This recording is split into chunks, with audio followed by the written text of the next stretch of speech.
The project shown in this video can be found in the textbook Technical Drawing 101 with AutoCAD, available from SDC Publications. In this video, I'm going to show you how to use the chamfer command. A chamfer is a beveled corner or an angled corner that you add to an object, and so I'll show you how this works. You can invoke the command by coming over to the Modify toolbar and selecting the icon. You can go up to the Modify toolbar, Modify panel of the ribbon, and if you don't see the chamfer command, it may be because the fillet command is showing. If that's the case, just pick on the down arrow and go pick on chamfer. I'm going to press escape. And another way to invoke the command is type CHA and press enter.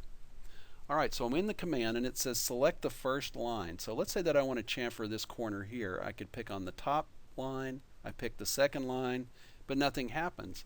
The reason for that is AutoCAD does not know the dimensions that it needs to use to chamfer this. So whenever you use this for the first time, you have to enter the dimensions. So I'm going to come back and pick on the chamfer command again. And this time I want you to look down here along your command line. Now, let's say that we know a distance. And let's say that we want to chamfer this. We want to come in a 1/2 inch and 1 inch on our second line for our chamfer.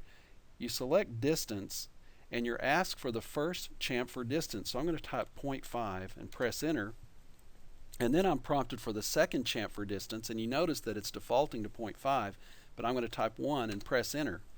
So now it asks me for my first line, and this is the one that's going to be cut back a 1/2 inch. So I'm going to pick here, and then it's going to ask me for the second line, and since I entered that at a 1 inch and I picked there is a chamfer that is 1/2 inch from this corner and 1 inch down from there.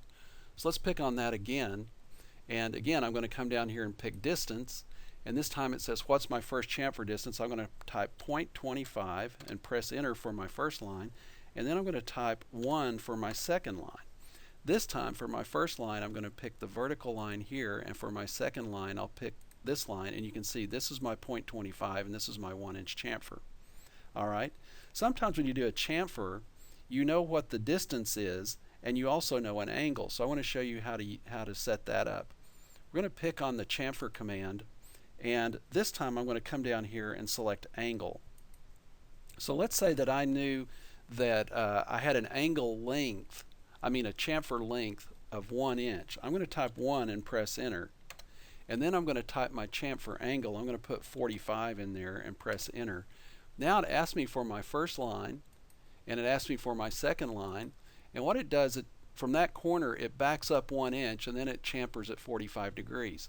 Now let me show you why sometimes people get confused when they use this command. When you pick on chamfer and you know an angle, you select angle, but instead of prompting you for the angle, AutoCAD prompts you for the chamfer length first. So I'm going to type 0.5 for my chamfer length. Then it asks for the angle, even though you've just picked the angle option from your command line. So I'm going to type for my chamfer angle, I'm going to type 30 and press enter. So here's my first line, here's my second line. So it backs up the distance that I ask it to and then draws at a 30-degree angle. And that's how you use the chamfer command.